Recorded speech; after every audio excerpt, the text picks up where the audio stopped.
I'm often asked, did the Democrat and Republican Party switch beliefs in America? The answer is no. I love that when Republicans say that the party switch didn't happen, the only evidence they present is that the Democratic Party used to be the racist party. Used to be. That's an incomplete argument. Incomplete argument? Well, your argument is already moot because one guy's opinion asked, did they switch beliefs? So this doesn't even garner a reaction because instead of talking beliefs or platform, you went to people. Why am I reacting, you might ask?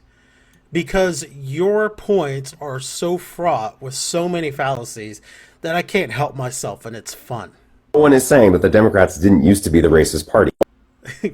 No, but the Democrats sure love ignoring that fact. And again, I ask, used to be? What we're saying is that racists in the United States of America switched from being primarily Democrats to being primarily Republicans. Okay, like who? Do you have a name? Strom Thurmond? Mills E. Goodwin Jr.? 2 out of 23 Dixiecrats that switched? Ooh, I can totally understand why you think the GOP became racist. Hence, the switch. Also, your evidence ends at like the 15th Amendment, which was ratified in 1870. Have anything for us that came after, the Victorian era? Kind of skipping a little thing called the 20th century. A lot of stuff that happened, especially in the 60s around the Civil Rights Movement. You mean like these laws?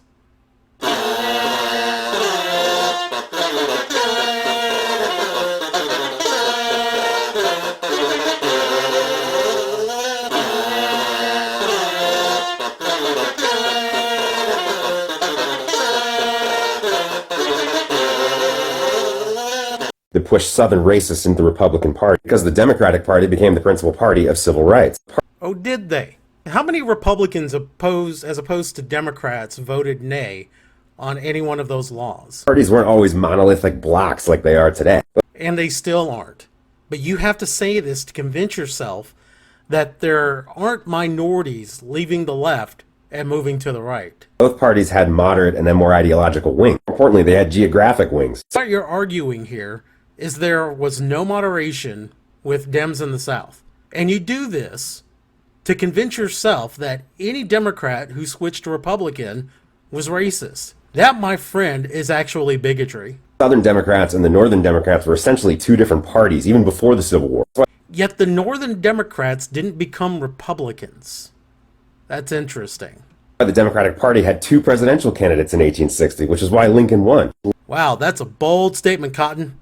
And you say it as if it means something. How many nominees did the Democrats have? There's a very good chance that the Democrat nominee lost not because there was a second Dem nominee, there wasn't, but because Lincoln and the GOP just had a better argument. Lincoln was considered a radical leftist in his time. Who in Lincoln's time called him a radical leftist?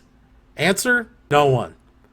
Leftists like you call Lincoln things like that because you think it helps your argument. It doesn't. He had been accused of being unpatriotic because he opposed the Mexican War. You say that as if it means something. It doesn't.